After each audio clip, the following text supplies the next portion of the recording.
Assalamualaikum warahmatullahi wabarakatuh. Baik, bertemu lagi dengan saya Dery Feryadi, si Pak Guru. Kali ini saya akan membahas tutorial bagaimana cara menghitung atau mengolah data dengan menggunakan independent sample t-test. Nah, di sini saya sudah memiliki data seperti ini, data penelitian. Nah, penelitian ini dilakukan di SMK Negeri 1 Matan Hilir Utara pada mata pelajaran matematika di kelas 11. Nah, kita akan membuat tutorial independent t-test tadi. Misal judulnya seperti ini, efektivitas penggunaan model pembelajaran kreatif problem solving terhadap peningkatan hasil belajar siswa kelas 11 SMK. Nah, penelitian kali ini adalah penelitian dengan menggunakan quasi eksperimen. Nah, jenisnya quasi eksperimen, pretest, posttest, eksperimen and control group design. Nah, pada penelitian quasi ini kita menggunakan dua kelas yang akan kita teliti. Yang satu adalah kelas eksperimen, yang satunya adalah kelas kontrol ini. Nah, pada tiap kelas tentu pada pertama kali yang kita lakukan adalah melakukan pretest, baik itu di kelas kontrol ataupun di kelas eksperimen. Nah, di kelas eksperimen kita lakukan pretest terlebih dahulu, kemudian kita lakukan eksperimen dengan menerapkan perlakuan dengan model pembelajaran kreatif problem solving atau disingkat CPS. Setelah melakukan eksperimen atau melakukan treatment, kita melakukan post test.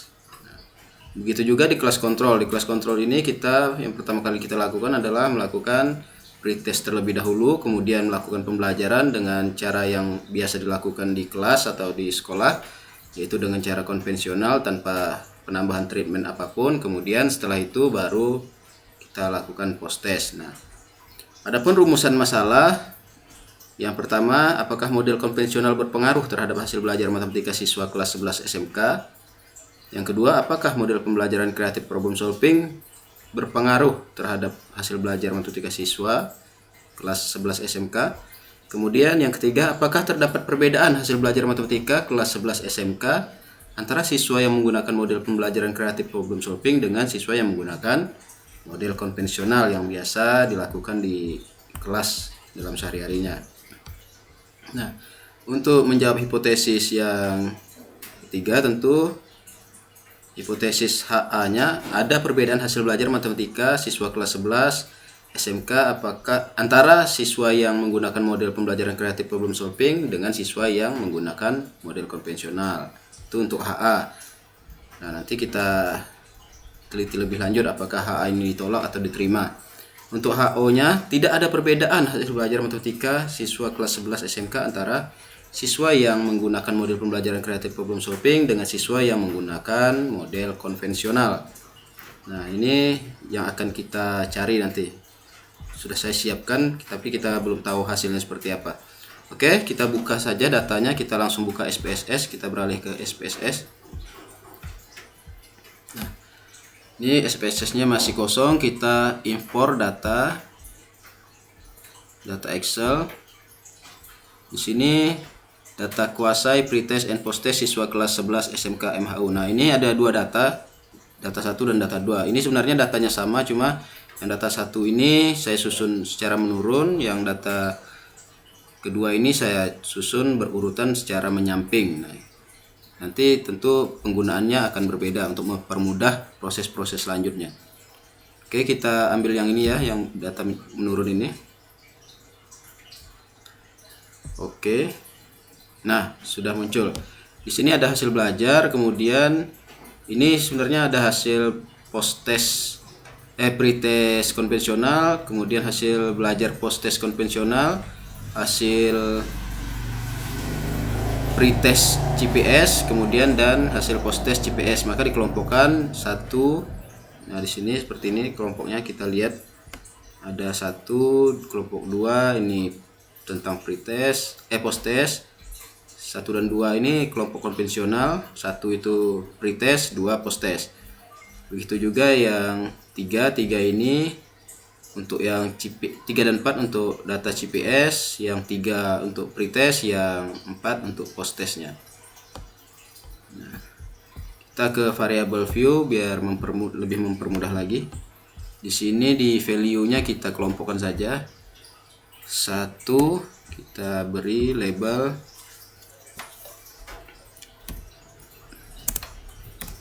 pretest konvensional. Oke. 2 adalah post test konvensional. 3 adalah pretest creative problem solving, kita singkat saja CPS. Yang keempat adalah post test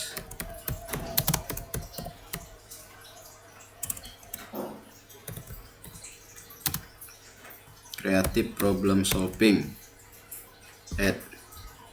Oke. Dah. Nah, langkah selanjutnya tentu untuk dalam pengolahan data kita harus mengetahui terlebih dahulu tingkat normalitasnya. Apakah maksud saya apakah data yang ada ini berdistribusi normal atau tidak, seperti itu. Tentu kita melakukan uji normalitas. Kemudian karena ini kita melakukan penelitian terhadap 2 kelompok, maka kita harus menguji homogenitasnya. Kecuali kita dalam satu kelas saja yang kita teliti, maka kita tidak perlu menguji homogenitas. Karena ini 2 kelompok, kita uji juga homogenitasnya. Baru nanti kita bisa menghitung independent sample t-testnya. Kalau syaratnya kan harus normal dan harus homogen, maka menggunakan uji parametrik seperti itu. Oke, lanjut ya. Kita lanjutkan saja, kita analyze untuk melihat normalitas datanya, descriptive statistic, explore, kemudian dependent list, kita masukkan hasil belajar, kemudian list faktornya, kita masukkan data kelompok, kita klik plots, kita ingin mencari normalitas data, apakah berdistribusi normal atau tidak. Oke, kita tunggu sebentar.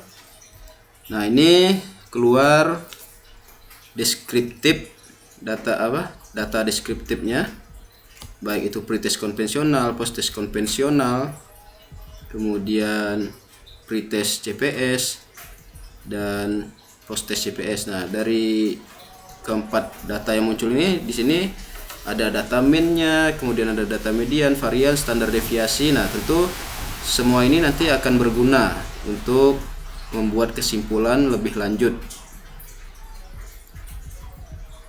Nah, ini hasil tes normality.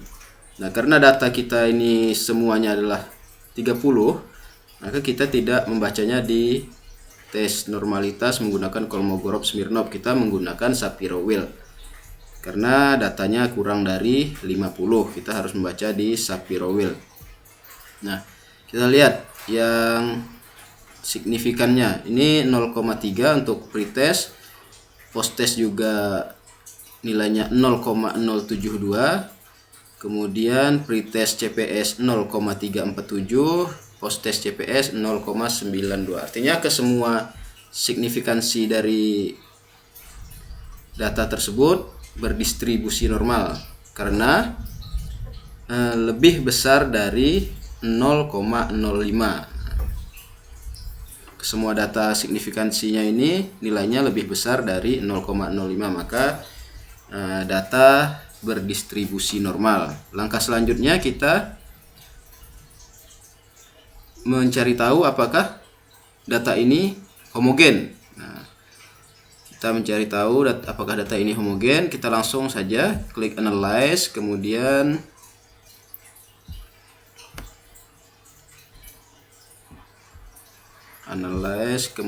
kita ke klik compare mean, kemudian kita, karena ini datanya berdistribusi normal, tadi kita pakai one way ANOVA.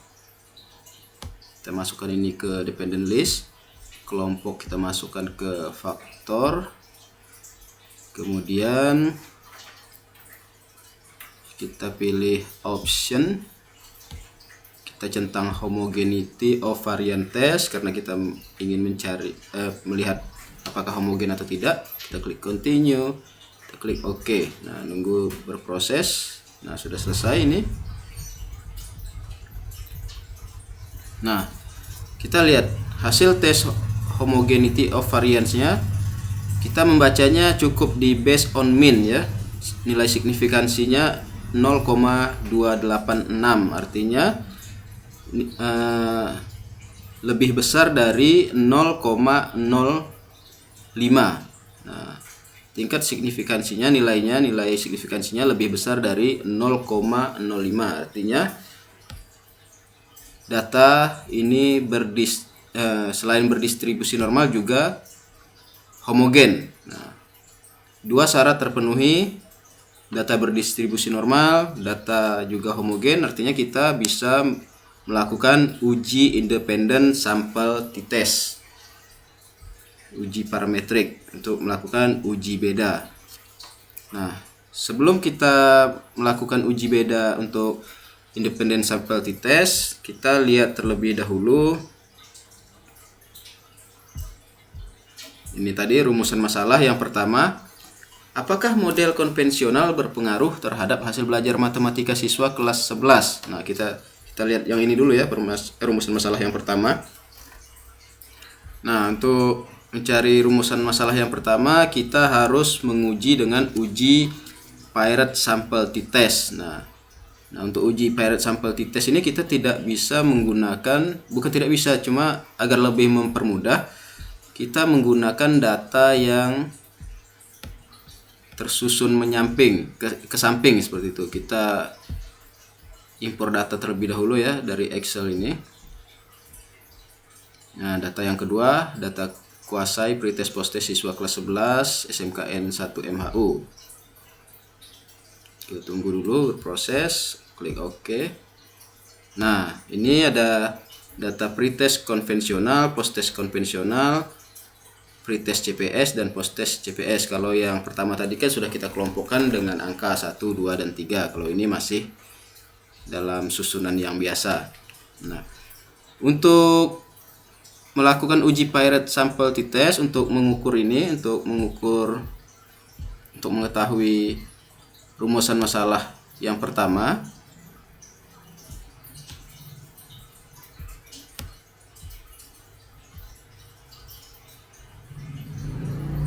kita lakukan uji Piret Sample t-test. Kita klik Analyze, kemudian Compare Mean, kemudian Piret Sample t-test. Pilih Piret Sample t-test, masukkan yang pretest konvensional, kemudian di variabel 2-nya posttest konvensional. Nah, oke, kita klik OK.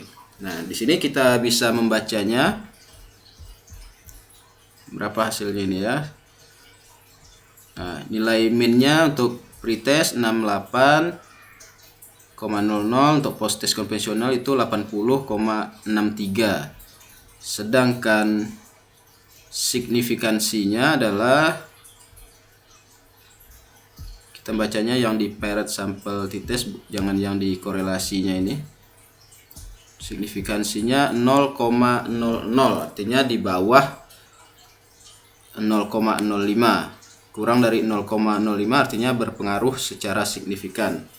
Nah, artinya untuk menjawab rumusan masalah yang pertama ini sudah bisa. Kita lihat minnya tadi berapa, kita catat terlebih dahulu. Minnya untuk yang pretest itu 68,00. Kemudian ini yang posttestnya itu 80,63, sedangkan tingkat signifikansinya, nilai signifikansinya 0,000. Nah, kita masukkan ke sini ya. Kita masukkan ke sini. Berdasarkan hasil uji Piret Sample t-test dapat disimpulkan bahwa signifikan total sebesar 0,000 0,000. Maka hipotesis HA-nya diterima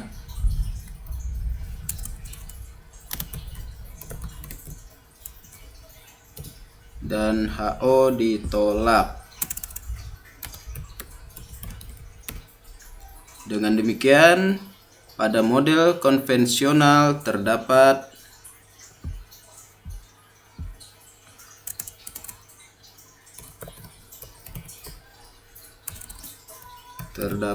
perbedaan yang signifikan antara hasil pretest hasil belajar matematika siswa kelas 11 SMK dengan min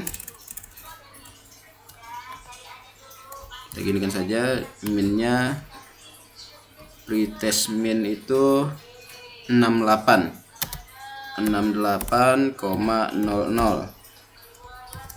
terhadap hasil posttest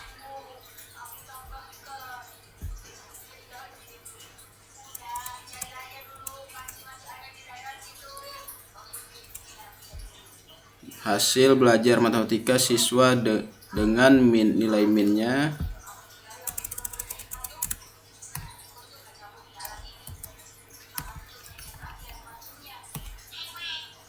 80,63. Nah,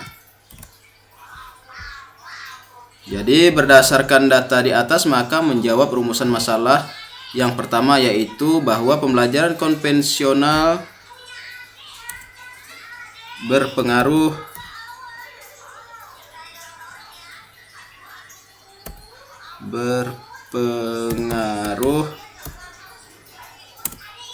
secara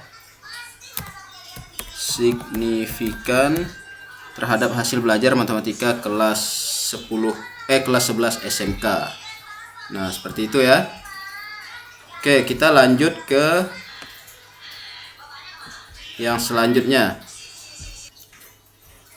Oke, kita lanjut untuk menjawab rumusan masalah yang kedua. Apakah model pembelajaran kreatif problem solving berpengaruh terhadap hasil belajar matematika siswa kelas 11? Tadi kita sudah menjawab rumusan masalah yang pertama terkait model pembelajaran konvensional. Sekarang kita menjawab rumusan masalah yang kedua. Kita masih menggunakan ini tadi, data ini kita analyze, kemudian compare min, kita pilih pair sample t-test. Ini kita kembalikan terlebih dahulu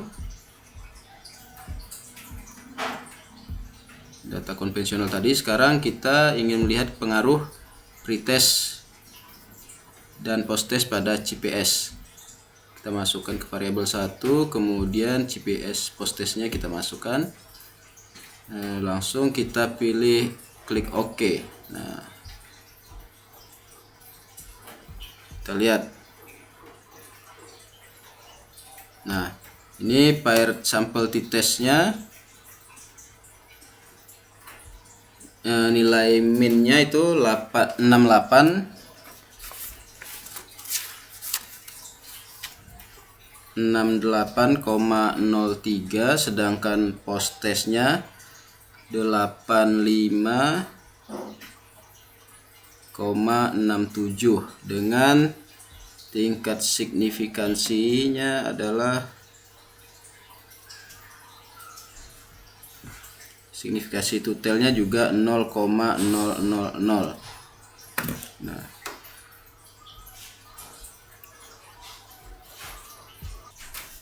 maka kita akan menjawab rumusan masalah yang kedua. Kita buka lagi tadi data di Word ini. Nah, rumusan masalah yang kedua adalah apakah model pembelajaran kreatif problem solving berpengaruh terhadap hasil belajar matematika siswa kelas 11 SMK.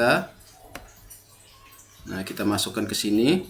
Berdasarkan hasil uji Pirate Sample T-Test dapat disimpulkan bahwa signifikan totalnya juga sebesar 0,000 tadi.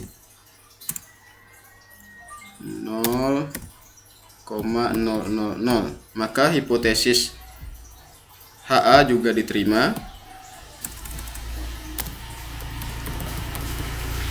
dan H0 atau hipotesis nolnya ditolak. Dengan demikian, maka pada model CPS terdapat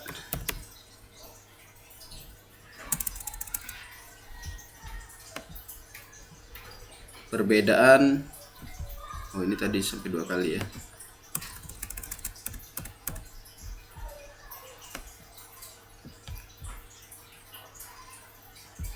Maka pada model CPS terdapat perbedaan yang signifikan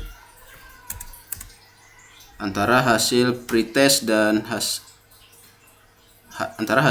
hasil belajar matematika siswa kelas 11 SMK dengan min sebesar, dengan rata-ratanya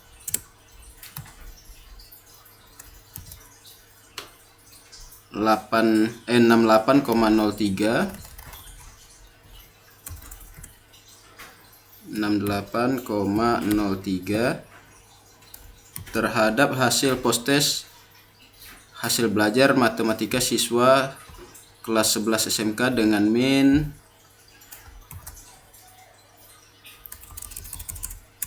minnya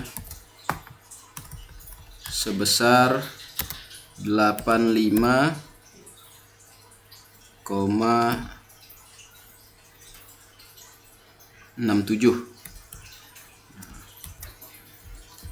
Kalau dilihat dari data ini, saya lanjutkan ini dulu ya. Berdasarkan hasil data di atas, maka menjawab rumusan masalah yang pertama, rumusan masalah yang kedua, maksud saya,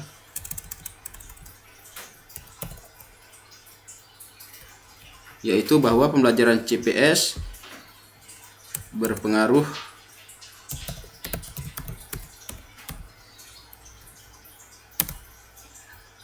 terhadap hasil belajar matematika siswa kelas 11 SMK. Nah, berdasarkan data ini bisa dilihat bahwa hasil pretest awalnya itu yang konvensional rata-ratanya 68, yang ini 68 ini. Untuk yang kelas eksperimennya ini pretestnya 68,03, artinya tidak memiliki perbedaan yang sangat jauh, artinya memang homogen. Kalau dilihat dari ini saja sama rata-ratanya, tidak jauh berbeda. Kemudian untuk hasil post testnya untuk konvensional itu rata-ratanya 80,63, sedangkan di kelas eksperimen itu rata-ratanya 85,67. Tentu ini ada perbedaan, tapi kita lihat nanti, kita cek apakah ada perbedaan yang sangat signifikan seperti itu. Nah, karena kita sudah mengetahui jawaban dari rumusan masalah yang pertama dan yang kedua, maka selanjutnya kita akan menjawab rumusan masalah yang ketiga. Apakah terdapat perbedaan hasil belajar matematika siswa kelas 11 SMK antara siswa yang menggunakan model pembelajaran kreatif problem solving dengan siswa yang menggunakan model pembelajaran konvensional? Nah, kita akan menjawabnya nanti di sini. Nah, selanjutnya kita akan melihat perbedaan hasil belajar matematika siswa kelas 11 SMK dengan model konvensional dan model CPS. Kita akan hitung menggunakan independent test. Nah, di sini baru kita menghitung independent testnya. Oke. Langkahnya seperti ini.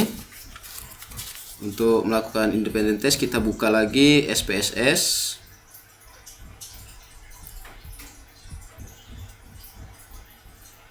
SPSS kita buka. Nah, kita menggunakan data yang ini.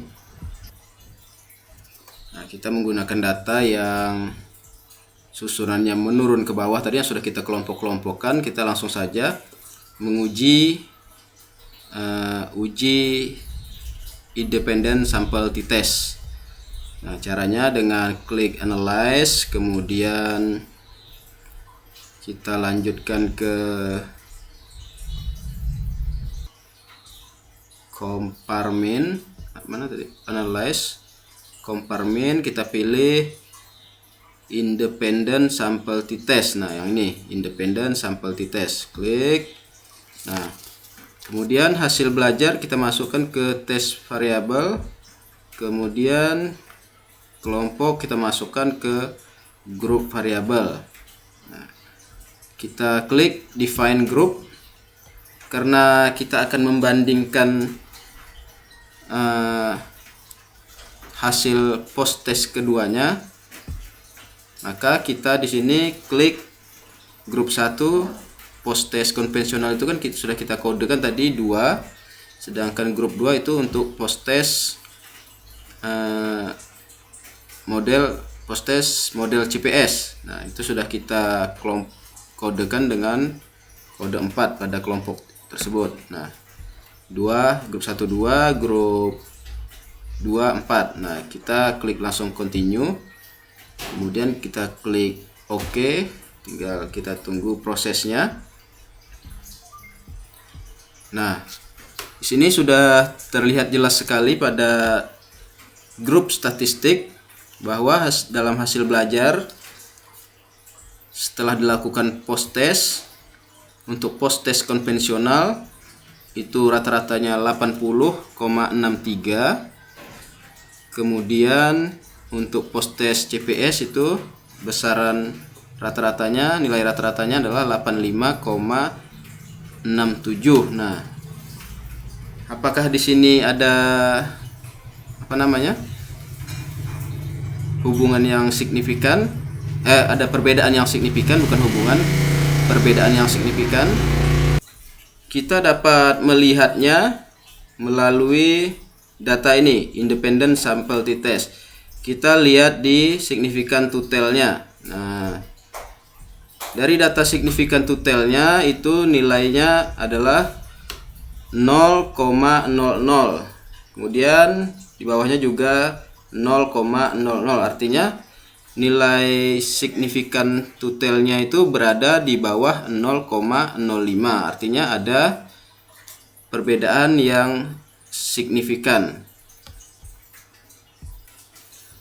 Selanjutnya, setelah kita mengetahui bahwa ini ada perbedaan yang signifikan, kita buka data yang ini dulu ya. Ini kita minimize terlebih dahulu.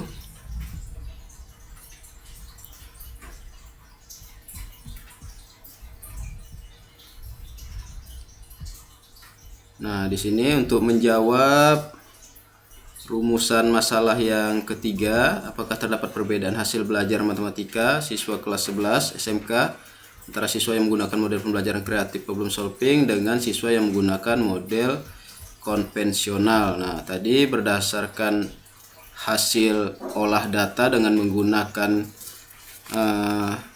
independent sample t-test, didapatkan bahwa berdasarkan hasil uji independent t-test dapat disimpulkan bahwa signifikan totalnya sebesar 0,00 juga. Nah, 0,000. Maka hipotesis HA diterima dan H0 ditolak.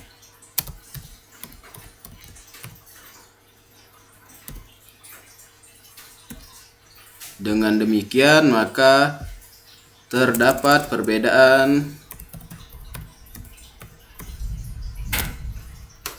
yang signifikan pada post test hasil belajar matematika siswa kelas 11 SMK menggunakan model konvensional dengan besaran minnya, nilai minnya itu adalah 80,63. Kemudian dengan post test hasil belajar matematika siswa kelas 11 SMK menggunakan model CPS dengan besaran minnya atau rata-ratanya adalah 85,67. Nah, artinya di sini terdapat perbedaan hasil belajar matematika siswa kelas 11 SMK antara yang menggunakan model konvensional dengan yang menggunakan model CPS. Maka dapat disimpulkan bahwa model pembelajaran CPS berpengaruh terhadap peningkatan hasil belajar matematika siswa kelas 11 SMK. Nah, di sini ada ketentuan lagi. Jika terdapat perbedaan yang signifikan, maka ada langkah selanjutnya yang harus kita lakukan, yaitu melakukan uji besaran efek dari perbedaan tersebut dengan menggunakan efek Zeiss-Cohendy.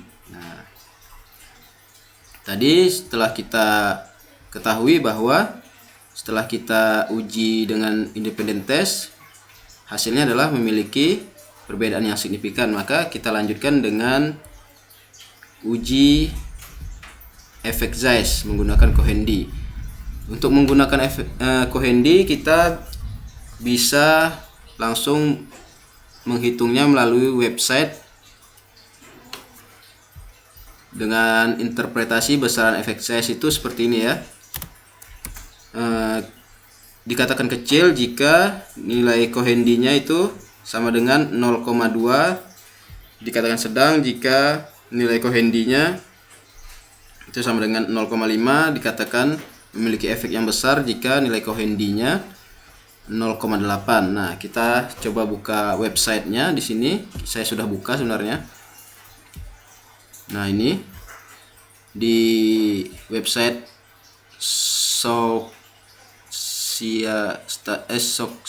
statistic.com, efek Zeiss, default, tree, dan seterusnya ini. Nah, tampilannya seperti ini.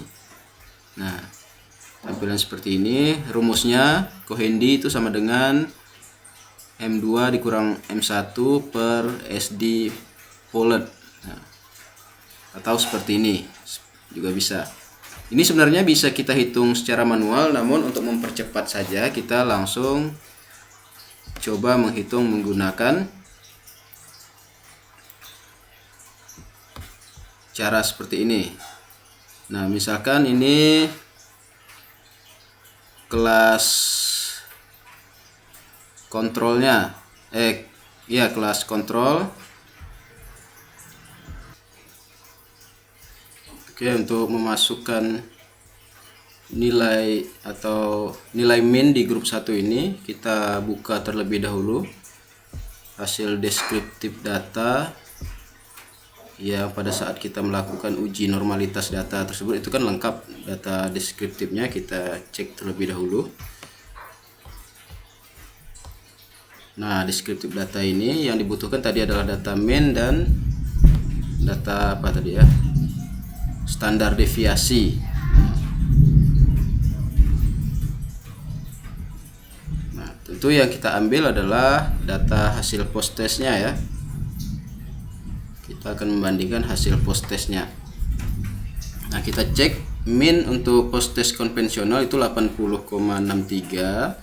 Kemudian standar deviasinya adalah 5,314.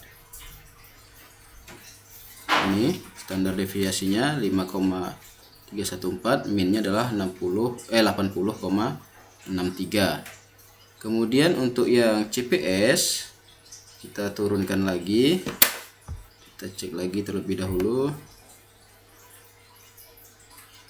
Untuk post test yang CPS nilai minnya adalah 85,67, sedangkan standar deviasinya adalah 4,105. Baru kita masuk tadi data sampelnya. Data sampelnya itu adalah 30. Nah, ini data sampel, ada N-nya ini 30. Kita langsung saja kembali ke website grup 1, kita masukkan kelas kontrol yang menggunakan model konvensional. Nilai minnya adalah 80,63. Kemudian dengan standar deviasi 5,314 dan jumlah sampel 30. Untuk grup 2 kita isikan dari data post test menggunakan model CPS atau Creative Problem Solving dengan min-nya adalah 85,67. Kemudian standar deviasinya besarannya adalah 4,105. Jumlah sampel tentu sama 30. Nah, langkah selanjutnya tinggal kita klik calculate. Kita klik kalkulator ini. Nah, sukses. Nah, kita baca di bagian Cohendy saja. Di bagian Cohendy ini nilainya adalah 1,06. 1,06. Cohendy-nya adalah 1,061. 1,061. Jadi kita coba buka lagi nih, kita interpretasi. Nilai Cohendy-nya adalah 1,061. Maka efek antara dua kelompok memiliki efek tingkatan besar ya, sangat besar. Nah, dia berada di sini. Nah, kalau dia mencapai 0,8 saja dia sudah besar. Ini kan melebihi dari 0,8. Artinya berdasarkan uji efek size Cohendy didapat nilai 1,0614, maka efek di antara dua kelompok tersebut memiliki efek dengan tingkatan yang besar. Nah, sekarang kita ingin melihat kurva efek size Cohendy. Kita balik ke website untuk melihat kurvanya. Ini nilainya adalah 1,014. 1,0614. Nah, seperti ini. Kita klik tanda panah ini. Kita klik saja tanda panah ini. Nah, artinya memang sangat besar sekali ya antara kelas kontrol dan kelas treatment atau kelas perlakuan atau kelas eksperimen. Itu sangat besar sekali efek size-nya. Nah, bisa dilihat dari ini data kurva ini. Ini bisa kita lihat dari gambar kurva ini memang memiliki efek size yang sangat besar seperti itu antara kelas kontrol dengan kelas eksperimen, kelas yang kita beri treatment. Nah, ini seperti ini gambarnya, gambar kurvanya ya. Baik, mungkin itu saja yang bisa saya sampaikan tentang pembahasan tutorial pada kali ini. Saya akhiri, wabillahi taufiq wal hidayah. Assalamualaikum warahmatullahi wabarakatuh.